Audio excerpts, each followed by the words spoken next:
School leave விட்டதுலேருந்து daily ஒரு snacks plan பண்ணியிருந்தாங்க. Last ஒரு 1 வீக்காக சரியாக ஸ்நாக்ஸ் வீடியோஸ் போட முடியல, கொஞ்சம் பிஸியாக இருந்ததால்.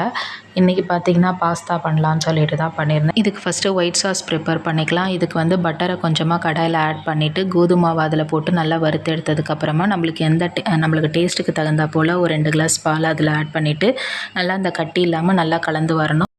இதோட ஃப்ளேவருக்கு பார்த்திங்கன்னா ஆரிகானோ, பீஸா சில்லி, அப்புறம் வந்து இட்டாலியன் சீசனிங் ஆட் பண்ணிவிட்டு அதை ஒரு கொதி வந்ததுக்கப்புறம் அதை ஆஃப் பண்ணி எடுத்து ஓரமாக வச்சுக்கலாம். இன்னொரு கடாயில் பார்த்திங்கன்னா திரும்பி பட்டர் ஆட் பண்ணிவிட்டு நல்லா பொடியை நறுக்கின பூண்டு ஆட் பண்ணி நல்லா வதக்கி எடுத்ததுக்கப்புறமா தனியாக தண்ணியில் கொதிக்க வச்சுருந்த பாஸ்தாவை எடுத்து அதில் ஆட் பண்ணி நல்லா ஒரு 10 மினிட்ஸ் நல்லா கலரி எடுத்ததுக்கப்புறம் சீஸை கொஞ்சம் துருவி போட்டுட்டு ஒரு கொதி வந்தோடனே எடுத்து சாப்பிட்டிங்கன்னா டேஸ்ட்டு ரொம்பவே சூப்பராக இருக்கும். ஆனால் எனக்கெலாம் வந்து இந்த மாதிரி காரசாரமாக சாப்பிட்றது தான் பிடிக்கும். உங்களுக்குலாம் எந்த மாதிரி சாப்பிட்றது பிடிக்கும்னு எனக்கு சொல்லுங்கள்.